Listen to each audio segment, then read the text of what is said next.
Hello, lovely viewers. You are welcome to another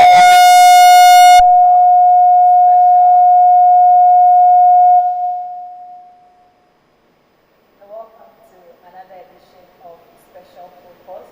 Today we are going to be discussing wisdom and how we can apply that in our daily lives and how we can ensure that we move with it and make sure that it's applied in our work, in our school, in our marriages.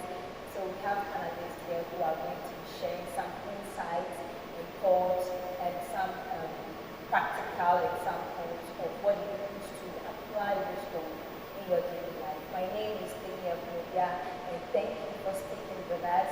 And we are going for a quick commercial break. We'll be right back. And when we come back, I'm going to be introducing all like this. Please don't forget to follow us on all our social media platforms, on Facebook and on YouTube. We'll be right back. Please stay with us.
You're welcome back from the break. So if you're just tuning in, this is Special Focus, and we are going to be discussing wisdom as we move forward with our lives. And today we have some seasoned individuals with us who are going to be sharing their insights. But before we delve into that, I would like to give an overview of what we'll be discussing for today. So we are discussing wisdom for the next level. We're saying that wisdom plays an essential role in everything we do. It is worth pursuing, and also there is no end to it. We have some few questions that we want to ask, and a few questions run through our minds.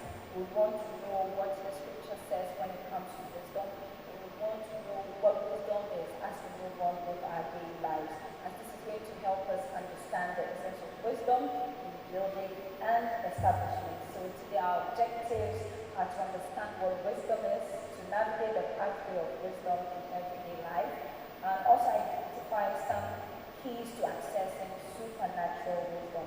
As much as possible, we try to make our discussions very practical, but then we also inject it with some scriptural inferences.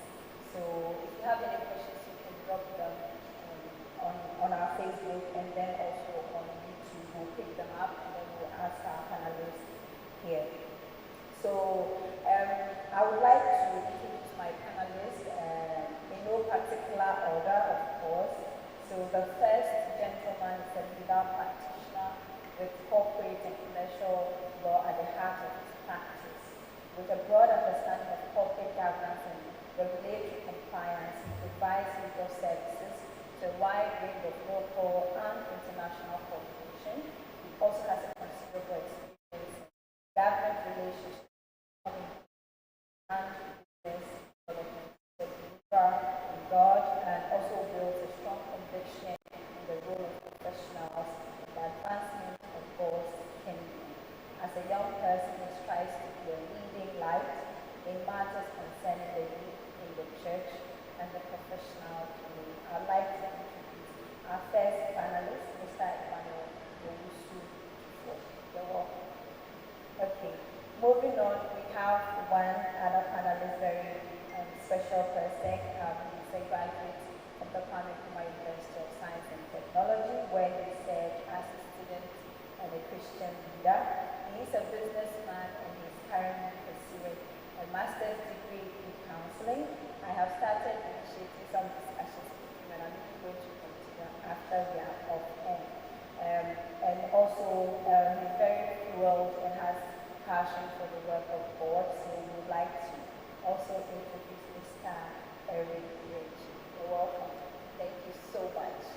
And we have one lovely woman here with us, and she is the founder and CEO of Deco Talks event. And you have to correct me if I'm wrong. It's Frederick Great Sensations and Luxury Cake Rentals. She is a partner of Events Masterclass Ghana. Before we went live, I was trying to have some discussions to understand what my panelists do. She said one of the key things she does is to put smiles on the faces of the client. So we are going to speak to these seasoned individuals to get their thoughts on our topic that we'll be discussing today, that is wisdom for the supernatural level. So you're welcome, and something like I call it, but let's have a yes, and then Eric, and then this way. Okay. So I think I'll start with you. Is there a relationship between experience and wisdom? Absolutely, absolutely. I would say, what is wisdom anyway? It is the ability to apply your experience, your knowledge, and make good judgments in a timely manner. Because then if you don't apply these things, the knowledge that you have or acquired from anywhere, the experiences, that is even more important to me. The experiences that you make along the way, and then be able to make good judgments based on these, and then do it in a timely manner. Because then if you have all this and it's on hindsight, that is when you say, oh, I should have done it this way, or I should have done it that way. But if you're able to do it in a timely manner, then of course I believe you have applied wisdom. Yeah, that's what I would say.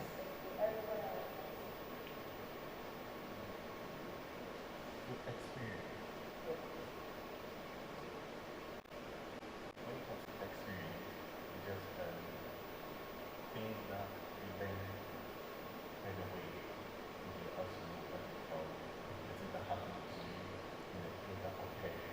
So these things that eventually comes around and makes you kind of knowledgeable. Okay.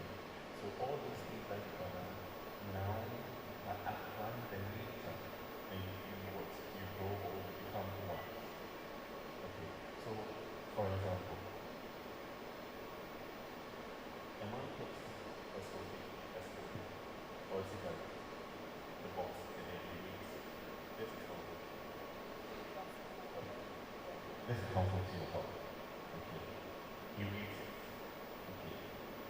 He goes ahead, takes it to school. After a period of time, he goes to see the doctor. The doctor tells him, okay, you're smoking. This is what is happening. If you don't stop, okay, you are not going to survive the next few years. Okay. From the experience that gathered from smoking, he has now started to get in that destiny.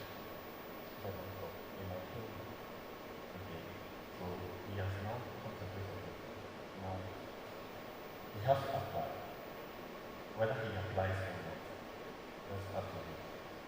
Okay.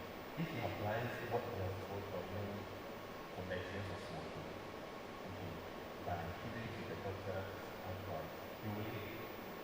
That's all. I think he does it. That means he didn't learn from the experience.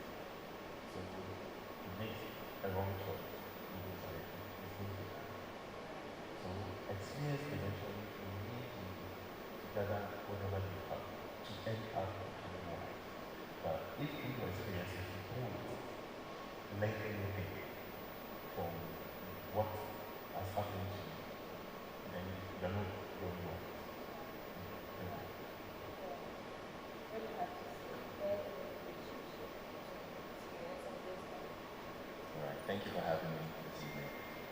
I think there is a relationship between experience and wisdom.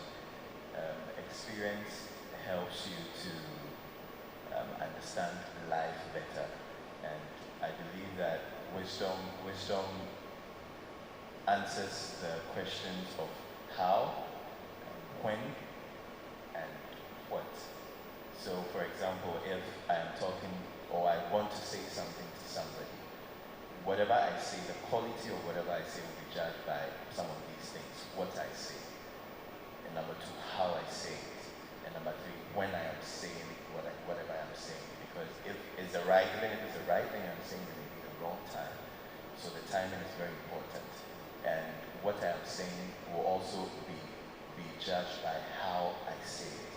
So I think that wisdom answers these questions, and experience helps every individual to know how to do whatever you're doing, what to do in the first place, and the when that you do it. So yes, I think experience has a direct relationship with wisdom. I would want you to still hold on to that point. Is wisdom innate? As you grow, you grow with wisdom. Because I've heard someone say that age doesn't come with wisdom. Some of their age, sometimes their age comes alone. So and there are instances where social life, you get someone saying, oh, you're too old, I don't expect you to act this way or say this or behave in that way. So is it that there's a point where is wisdom innate, or there are just times where wisdom is just absent from the world? I think that wisdom is to an extent. To an extent, it can be described as innate to an extent, and I'll explain that. I think wisdom is a gift from God. I mean, the God kind of wisdom is certainly a gift from God. So if God decides to give somebody the gift of wisdom as the person is born with that ability to live life better in a wise way, you know. And as you grow, and like you were explaining, that experience has a link with wisdom. As you grow, the experiences of life will teach you how to be wise.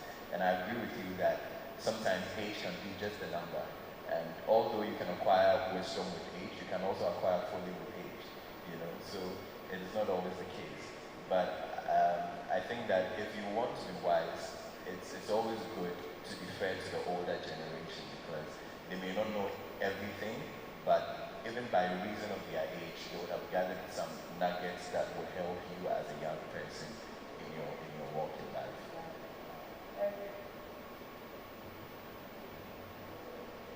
Okay.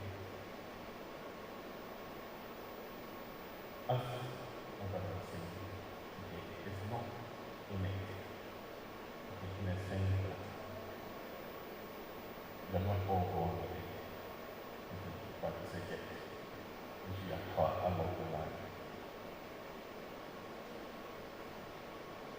From scripture, you realize that by the time God was instructing that they should do, etc., and God gave them gifts, okay, to be able to put up the tabernacle.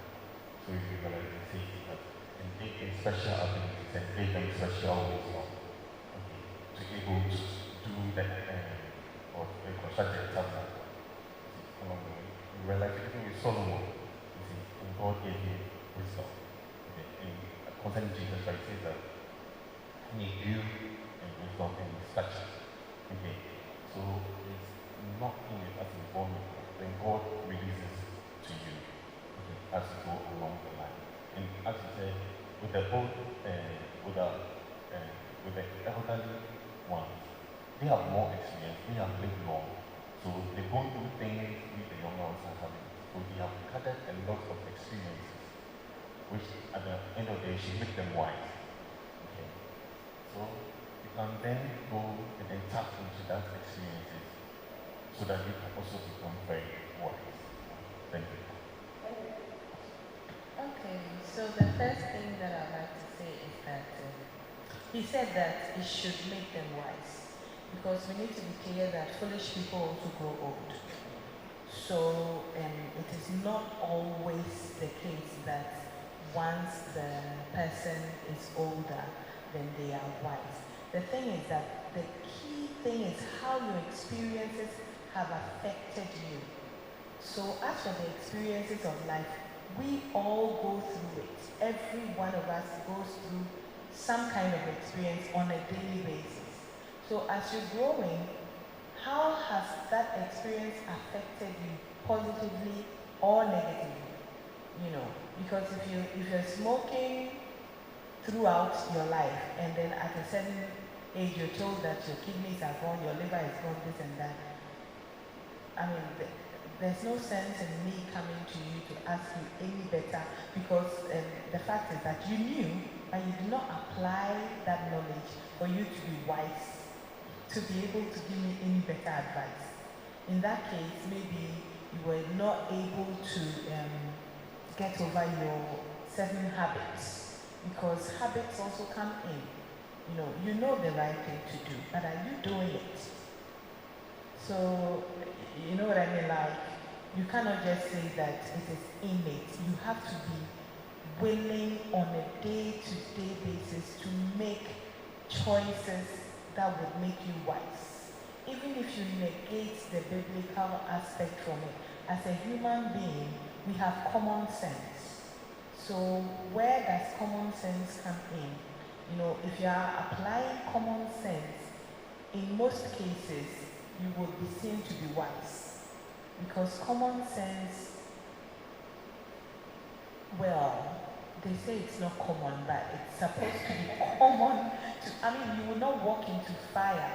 What is making you not walk into that fire? Because something is telling you that that fire is going to burn you. So these are things that happen to us on a daily basis. You're not going to cross the road without looking. You're not just going to jump into a river when you know you don't swim. They come to you. So these things that come to you, what decisions are you making on even a minute by minute basis? This is going to make you either wise or foolish. So in going to the older people, you must look for a wise older person to go to, because the gray hair doesn't do anything. Young people are having gray hairs these days. So yeah. When we cannot talk about marriage without mentioning Solomon, and also the book of Proverbs is all about marriage. And it even says that if you want marriage, ask for it. And it was because of the knowledge and the wisdom that Solomon had, it helped him to save the mother from losing the child. How are you applying wisdom? How should we apply wisdom in our daily lives? And I would be very grateful if you can give us a very practical example of your work life and how you apply wisdom in your work.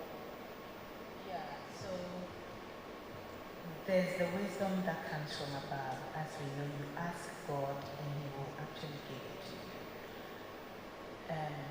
And once you've acquired that wisdom, you must be able to apply it on a day-to-day basis. Now in my work, I'm doing a job that is totally away from anything that I have studied. Everything that I'm doing is based on passion and self-teaching and, research and all that. So I go and start my business some good 13 years ago.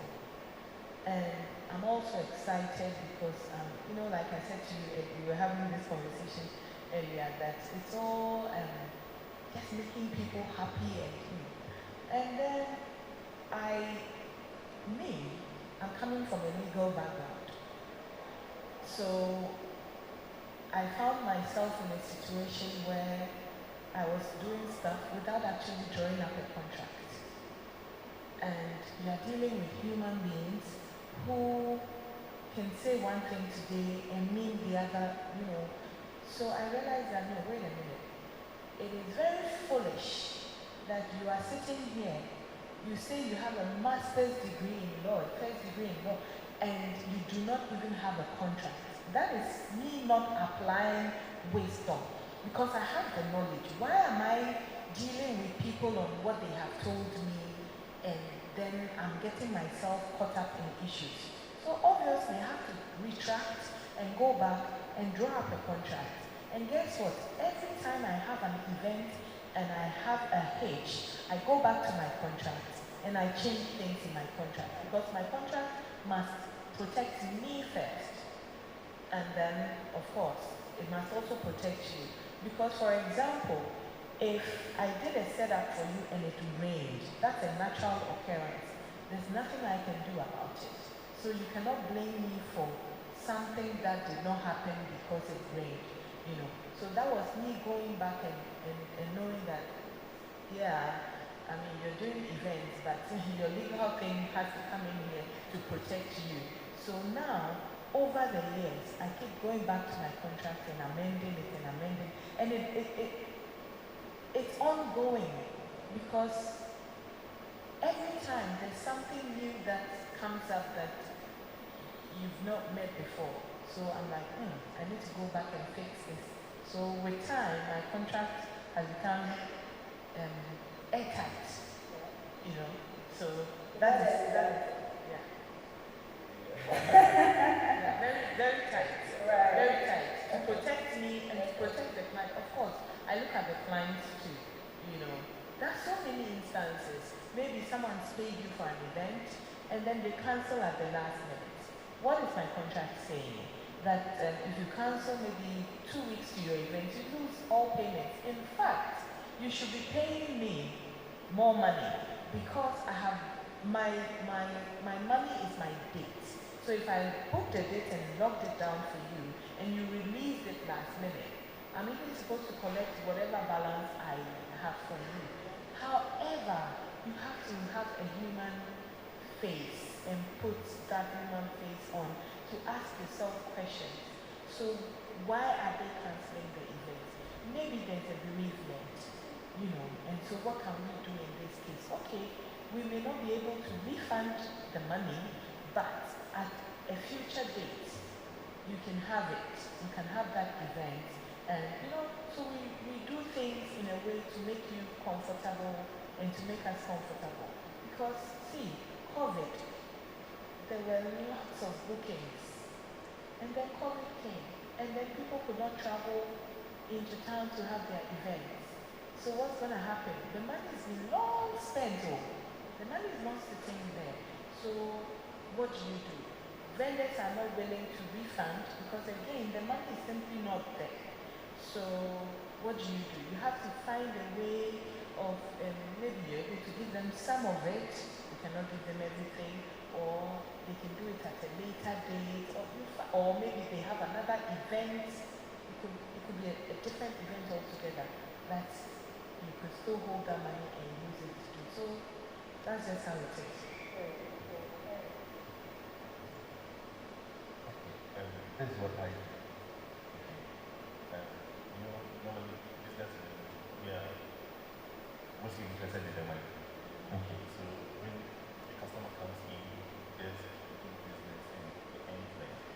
So after some years, I just started to say, why are we always doing this? So I started to take it personal. Okay, personal means building a relationship with my customers. Okay, so I got to know them by name, calling, checking up on them, and all that. And now they know me by my name, they come straight to me and they called me. So at another point, I decided, okay, why do you travel all the way here? Okay, let's think of something. Why don't you send me the money and package the goods, give it to and the car, they bring it to you. I said, okay, interesting. Let's try it. So I tried it with one, and then the goods got intact, and then somebody said, hey, how did you get it? And then you started introducing me to others.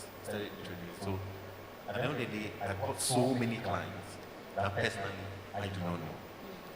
And one thing I realized was that it was just trust. Say, okay, I can trust this guy with my money. I don't know him.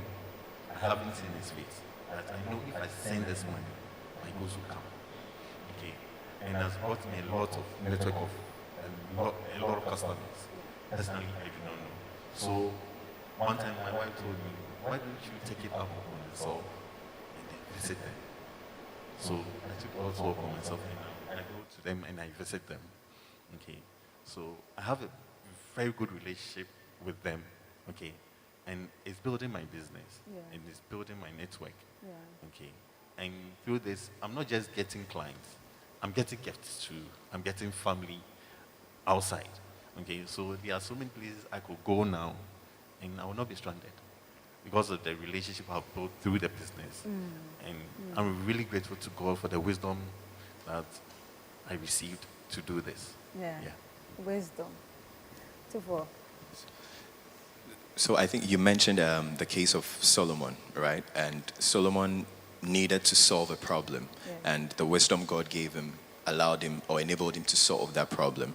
And in my line of work, it is all about solving problems for people, because usually people come to you once they have a problem. They won't come to you when they are chopping the money, right? Yeah. So when an issue comes to me as a lawyer, the first thing I look at doing is to help the person solve the issue. And for example, I can give a practical example of. So I do criminal law too. So sometimes you have people arrested for it can be for any offense at all. Say any offense. Fraud. Yeah, defrauding by false pretenses, or any offense at all. And the person is arraigned before the court. You see, at that point, okay, the way the law works is that at that point the judge has to exercise discretion in granting bail or not granting a person bail.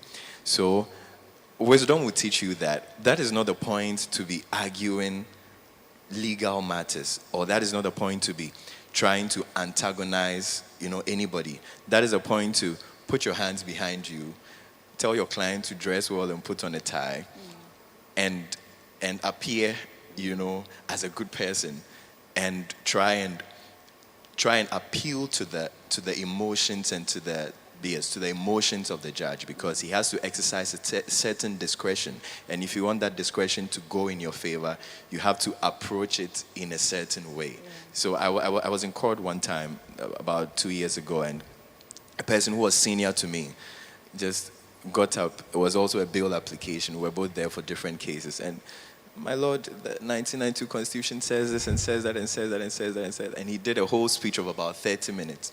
And after, lo and behold, the judge said, no, application denied. So the person has to be remanded to prison custody, which is very unfortunate. But at that point, I realized that the approach was, he did not touch the emotions or the sentiments of the judge, because once you are able to do that, at least you can expect some discretion to be exercised in your favor. So, and fortunately, before we went to court, I told my client that put on a tie. Usually you have him be in a t-shirt and, casually dressed, but you want to appear in a certain way. So put on a tie, appear as a very professional person. When you come, put your hands behind you and be smiling. Don't be frowning like you have done whatever they are accusing you of doing, So that you'll be able to appeal, to the emotions of the judge. And by God's grace, just a few minutes of, making out the case, told the judge that, my lord, this is not the time to argue law. But my client believes in his own innocence. And he is very remorseful that his actions have even landed him in this trouble in the first place, although he believes he's innocent. So we are just appealing to you that you tamper justice with men, that kind of thing. So just try and manage the situation well and get him off the hook at that point so that, you can proceed. And also in other fields like negotiations, we also do business negotiations and all of that. Wisdom would also teach you that it's always better to sit back, make the other person make the first offer, so that you see where you can put yourself. So, I mean, it's in problem solving in the legal field. It's all about applying wisdom and helping your people, your clients resolve their issues. Yeah. Thank you so much. So you have just shared how wisdom is applicable to your line of work. So that begs the question, where do we seek wisdom? How do we get wisdom? I mean, if we are looking at the spiritual side of it, it would say ask. But what kind of prayer should you say if you're asking God for wisdom? We are mostly tempted to say cliche prayers. So how do we seek it? Where do we seek it? I think I'll go to Wendy. The truth is that you still have to pray.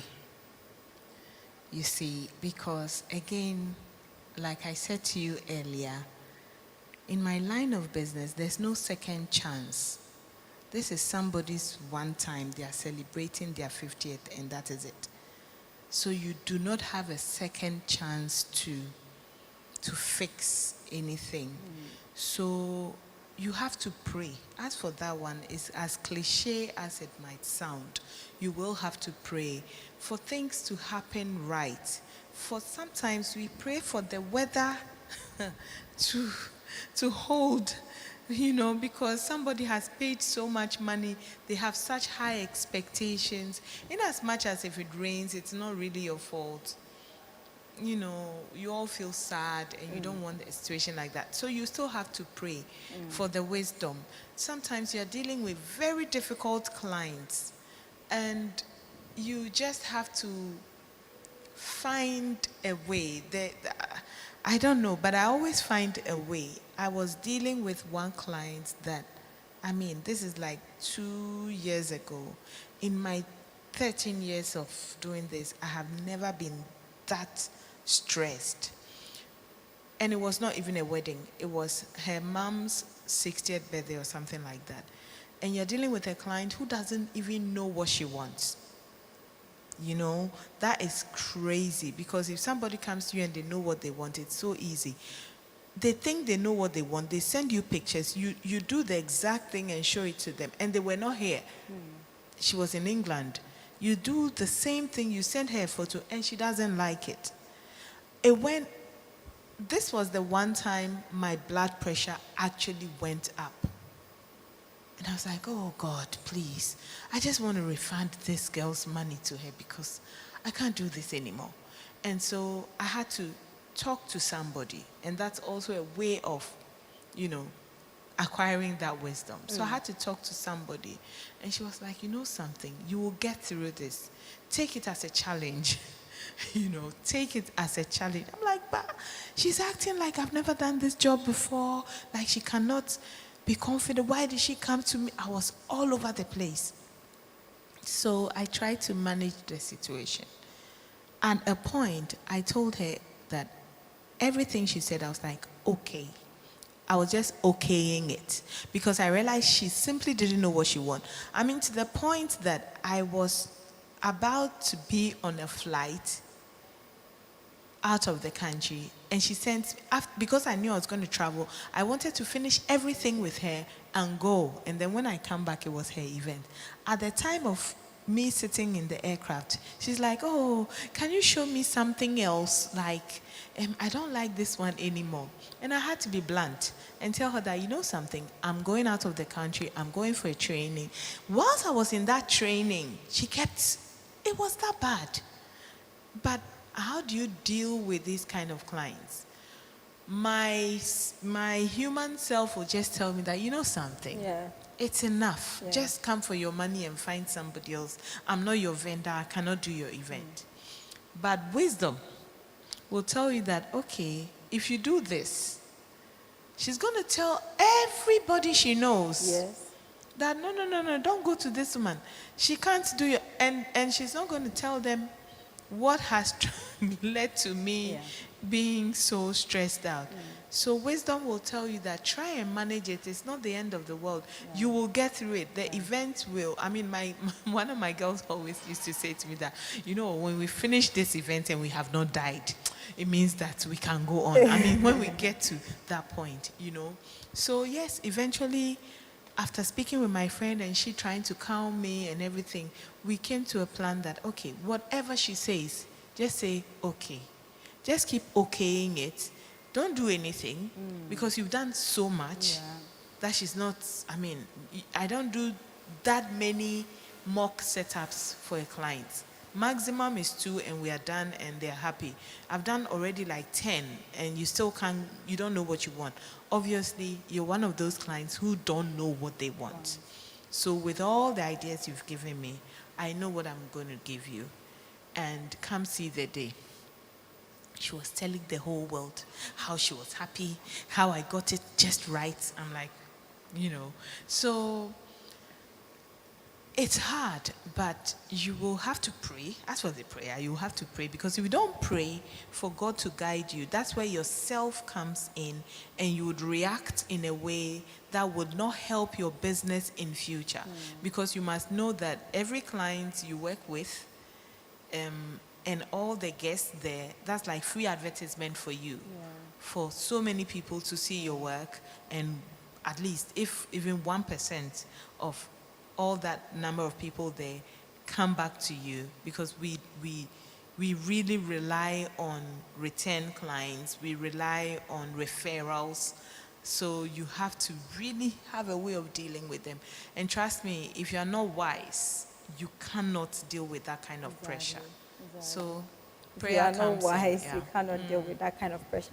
I think with all that you've said, basically, at the end of the day, it's what you did was to just say, okay, but it didn't change your plan. It didn't change anything you were doing. And in the long run, the person said, I'm good with it. And that is wisdom at play. You're still watching Special Focus. We would like to take a quick breather. We'll be right back. Please stay with us.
Your favorite annual music festival is back and even bigger. Masidenia 2022. This year, ministering is Joe Metal, Pastor Yao Enchi Dazi, Voice Ensemble, Harvest Gospel Choir, Tahila, Elder Bethel Ajimandonko, The Overflow Incorporated, Harvest Gospel Choir, Adenta. Date is on Friday, 11th of November 2022, 6 p.m. prompt at the HCI Faith Temple, Adenta. The rate is absolutely free. This program will be live on Sunny TV and Praise TV. Media partners, Sunny TV, Praise TV, and S Media GH. For more information or sponsorship, call 0200 591271. Masideni Asidankwa.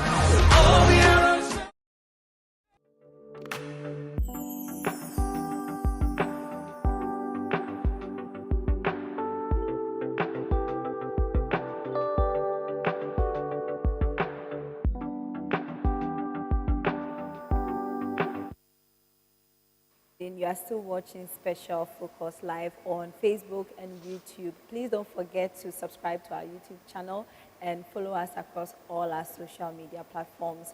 We are grateful that you are still staying with us and still watching as we discuss wisdom for the next level. And we have heard a lot of practical examples from our panelists that resonates with most of us. So if you're watching us live on Facebook and on YouTube, you can just leave your comment or any reactions and we will read them right here. My next question has to do with the church. We've made a lot of biblical inferences. How should the church adapt to new knowledge? You know, the world is changing, it's becoming a global village. How should the church adapt to new knowledge? Tufo. Thank you. I think, and yes, you've mentioned it, that the world is now a global village. It's actually a very small community. Yeah. And the goal of the church is to obey the instruction or to execute the command of Jesus that go out to all the nations, starting from where is closest to you and to the ends of the world. And I think that the goal of the church is to access or to reach out to everybody, starting from your community to the ends of the earth. And so access is very important. So if you're talking about adaptation to new knowledge, I think that we have to learn how to reach out in terms of the media plays a very crucial role in this instance, because these days it's very difficult to reach out by means which, previously was the norm. The usual approach was to go out, through the communities with your Bibles, you anakazo, and it's still very relevant in these times. It's still very important in these times. But beyond that, to be able to reach out to a wider group of people, it's very important in these times that we learn to adapt to these technological advancements that the world, has been blessed with. So in these times, it's not far-fetched to go for consultants. You can consult communications experts. You can consult people who have in-depth knowledge in the media field, so that they will be able to help the church to reach out to people. When it has to do with reaching out to the younger generation, it's also very important that the church adapts to some of these new things that the youth are already exposed to, so that by God's grace we can also win some for God. Yeah. It's not until COVID happened that we knew there were a lot of possibilities, a lot of things could happen. But I'm still going to throw the same question to you. How should the church adapt to new knowledge? Yeah, thank you. I think we have started. Yes, and we are now on YouTube, Facebook, and it's going on and on. And it's doing well. Yeah. Right now, the youth now is on TikTok. Yes, and almost every youth now, you see them posting something on all that. I think we should focus more and channel more of our resources there, because if they won't come to church, they will be on their phones, and we can still reach them there. So we should find a way of getting to know what they are doing by the day, because new technology, new apps are coming up by the day, and they get to know first before us. So we should find a way of getting to know what they are doing, what they are really interested in, and then push the gospel there. And by so doing, the church will be drawing them and getting them as well. Thank you. Great. Wendy? Okay, I think they've said everything. It's technology and trying to find out what other people are interested in so that we draw them in. But I would like to add that maybe church has to find a way of adapting to even the style of music that is out there, because church and music sort of go together. You can't have church and have no music. So what kind of music is out there? What's the style? How are we even imbibing that into our own gospel style of singing, So I'll just say that music is an aspect that we need to look at, and especially in this church, because I know that this church is sort of built on music. So we need to look into that very well and then adapt new forms that will be exciting to both the old and the young. I think that would help.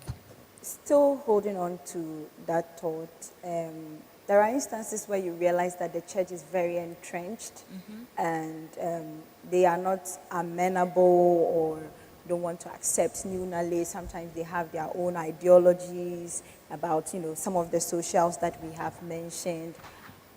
Why are we at that point where we sometimes have the church entrenched that we don't think, this technology or new global trends is actually going to help us, and we just have to look at how we can adapt it to suit, or localize it to ensure that we are still doing the foundational things that we are supposed to do as a church. So what do you think?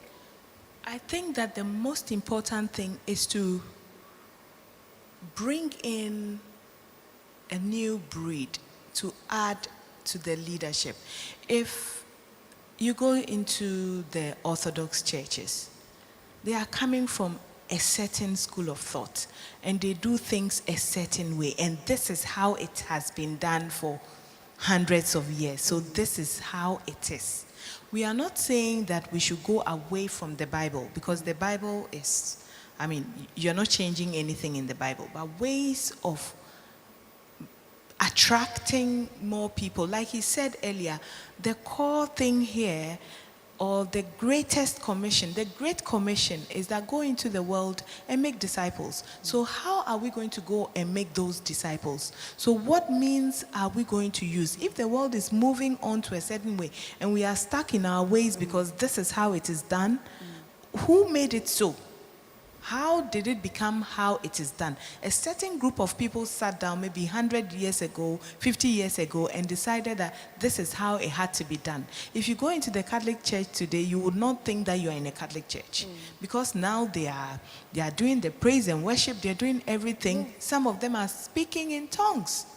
But was this happening even, I don't know, maybe some 30, 40 years ago? This was not even happening, So we need to be able to engage leadership, to involve the younger generation if the church has to move on to the next level, because otherwise that is how people will come in. And even though we are a charismatic church, because you find all the younger people moving from the Orthodox churches into the charismatic church, and then now the people who started the charismatic church are also old. They are in their 60s and 70s.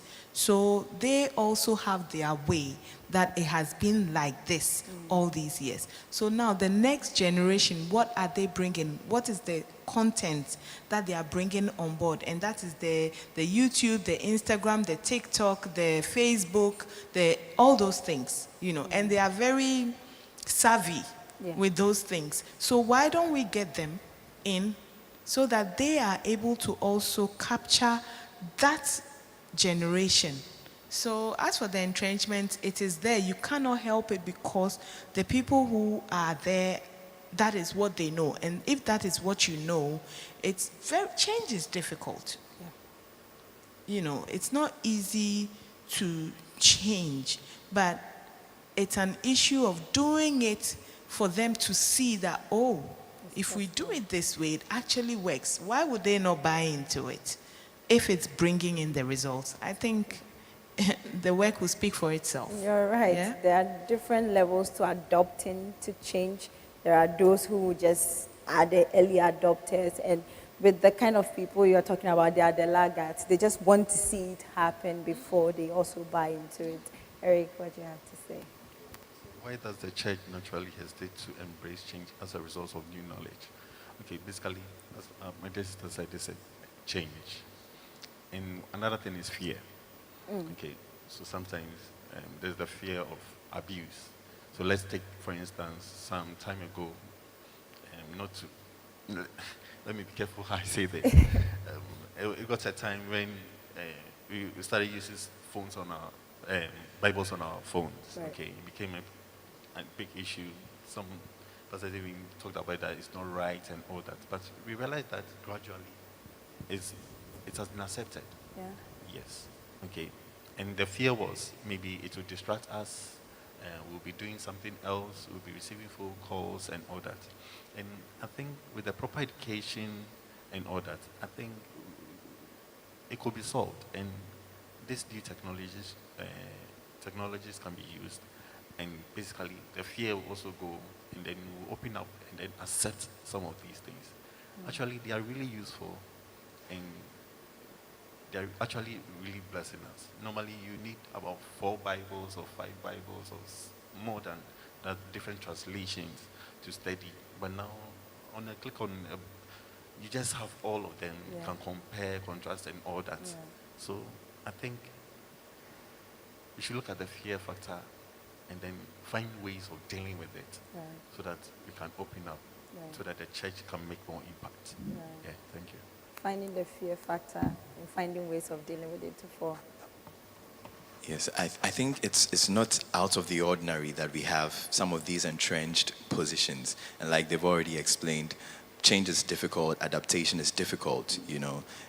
But also, not to sound too controversial, but sometimes it's also good, you know, to have some of the entrenched views and positions there so that we can have those checks and balances. Because sometimes you realize that the youth, like myself, sometimes the over exuberance is there. We want to bring everything in, want to jump on their Instagram, want to jump on their TikTok and everything, you know, want to do all the new moves, all the dance moves and all of that. But sometimes it's also good to have the elderly people there so that we can have the balances.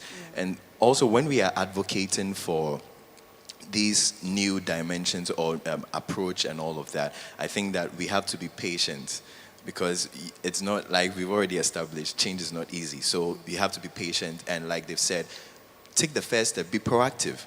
If you are saying that this approach would work better for the church, be proactive. Go out and do it. And let's see that it's working. Yeah. Because once it's working, when we see the results, it's not difficult to embrace it. So I think that we also have to be very proactive and not always wanting to push the blame upwards. Thank you. Yeah. My penultimate question for all of you would be, what does wisdom from God look like in our time? Wisdom from God in our time. I think wisdom speaks for itself. Wisdom brings success. Wisdom makes you outstanding. So if you're wise, you realize that you stand out. If you are wise, you realize that you succeed where others are failing.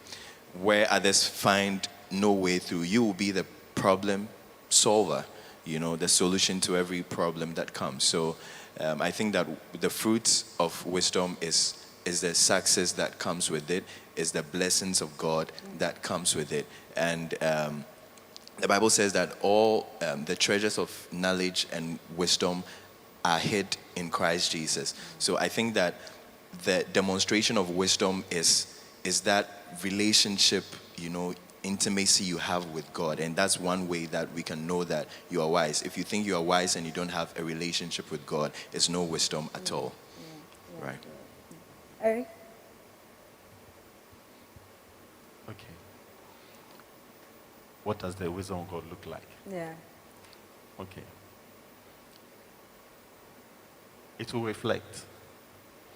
Okay, if you're wise, or the God kind of wisdom is imparted with you, it will reflect outwardly. Okay, so the things you do, you say, your actions, it will reflect that this is a wise person, or this is a man who is not wise, or a woman who is not wise. So it will it will just show on you. Okay, so by your going, you're coming out, somebody can examine you and know that you are wise or you're not wise, because this is how it will just be a picture that's showing all over you. Okay.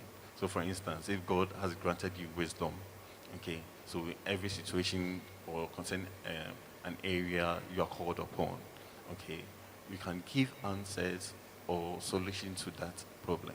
Meaning that you are being a solution, and that in that point, God is using you to solve or to be a blessing at that moment. Okay. So how it looks like is who you have become by what God has deposited in you. Right. Okay. Right. Thank you. Wendy? Well, I believe that if you are wise, he said you have a relationship with God. You must first have a relationship with God. But it shows in how you relate to other people, the people around you. Because I could tell you I have a relationship with God, but I know, you don't know. But how do you know that I have a relationship with God? It is how I relate to the next person. How am I living at peace with everybody?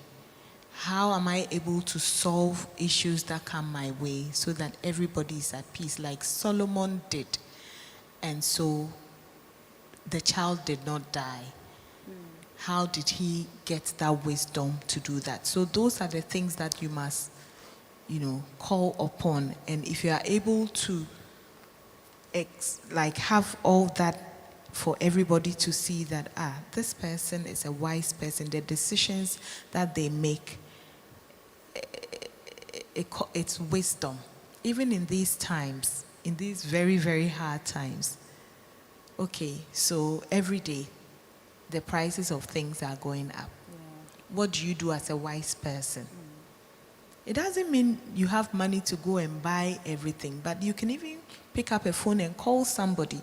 Tell them that, listen, this is how things are going. So if even the advice, it's a wise advice you're giving to somebody, that if you can, do A, B, C, so that you will not be found wanting in a certain, so how you relate to people, how you're able to help people, it all boils down to wisdom. Because if you're not a wise person, it's like the women who had the oil in their lamps. Yeah.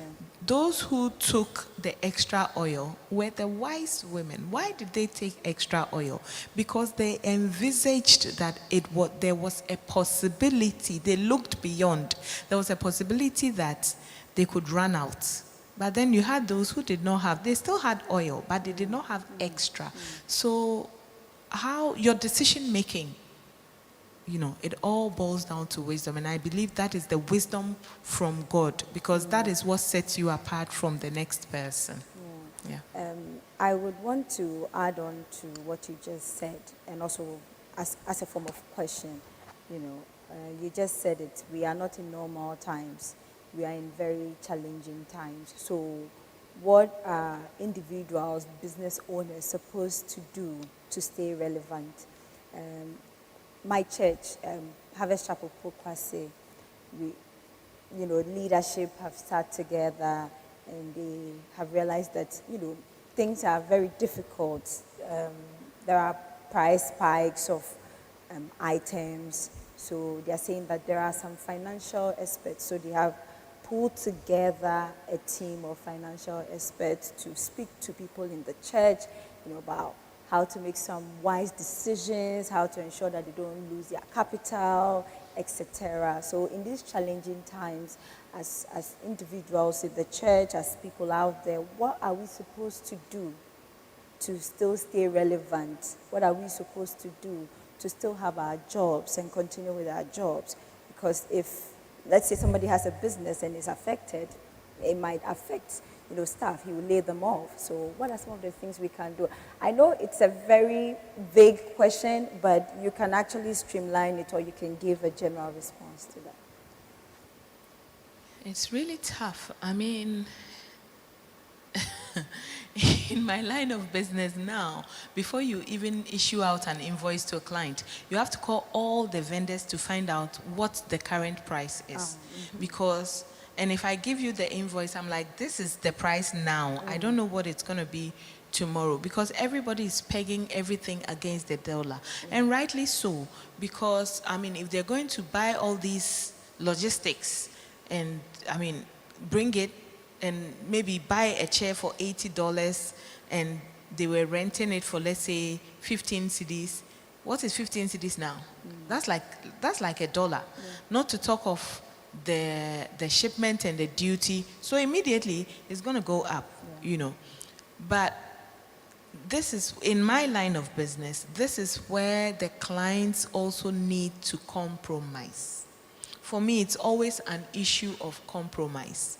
You must not by all means have it a certain way. If you can pay for it, why not? But otherwise, I don't have a business and you don't have an event going on anyway. Like I said to you, I'm in a line of business where it is excess money that people will spend on these things. If you do not have excess money, how do you spend it? And I cannot also do an event for free. How do I feed myself? How do I feed my staff? And how do I pay my bills? You see? So once there's a compromise that, okay, let's do it this way, the little that we all get just to stay afloat, we walk away with it, So that is just what it is. At least for me, that is how it is. And then I can say that we need to find a way to be more innovative, because there are some things that people will do anyway. They may not have to do a wedding, they may not have to do a party, but they may definitely need to furnish their homes if they've just finished building, So I do interior decor as well. So if you're not getting a wedding business coming in, you could be doing somebody's home refurbishment. People are doing refurbishments all the time. People are doing up their new homes all the time. So you find a way to align with a different variation of maybe the same thing that you're doing. That is that. Now, God is so wise that He's given everybody a talent. He's a lawyer.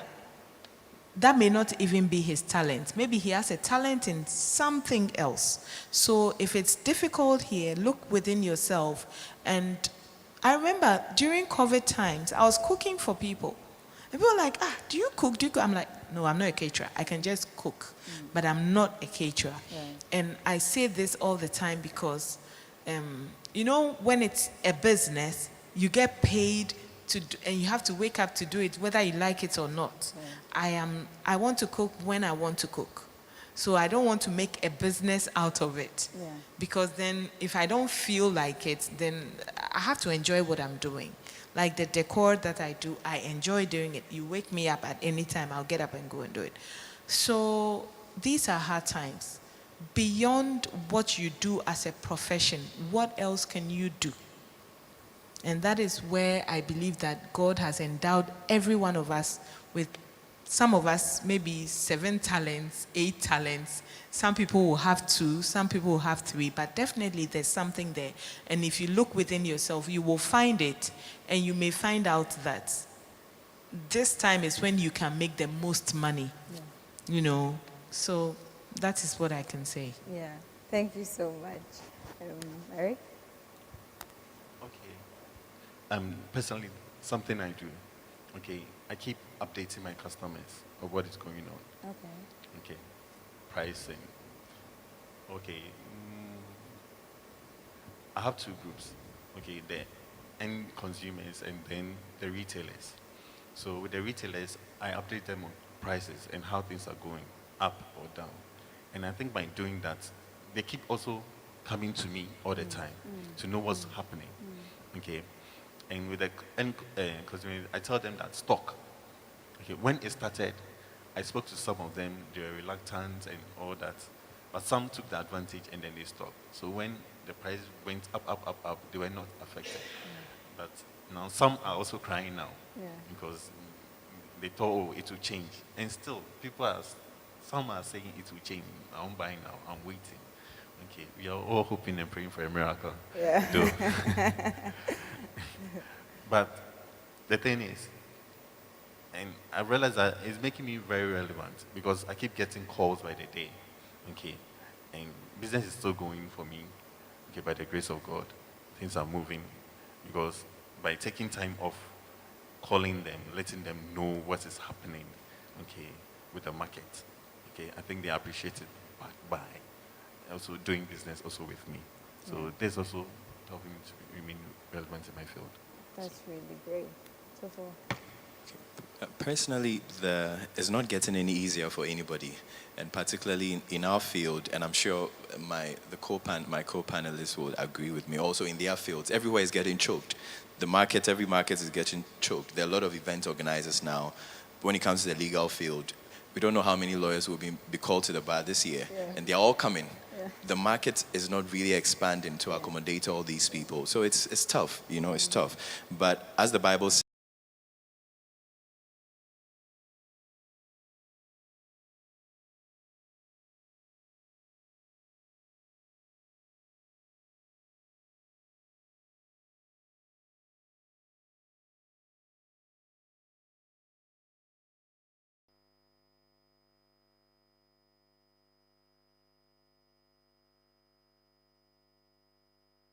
so that you'll be able to handle more than you would have handled comfortably some years ago, because you can't survive in the same way you used to, some time ago. So it's about diversification, being innovative, using the gifts and the talents that God has given you to be able to survive in these times. And also, as a young person, whenever I get the opportunity to talk to any group of young people, the point is that we like to spend too much.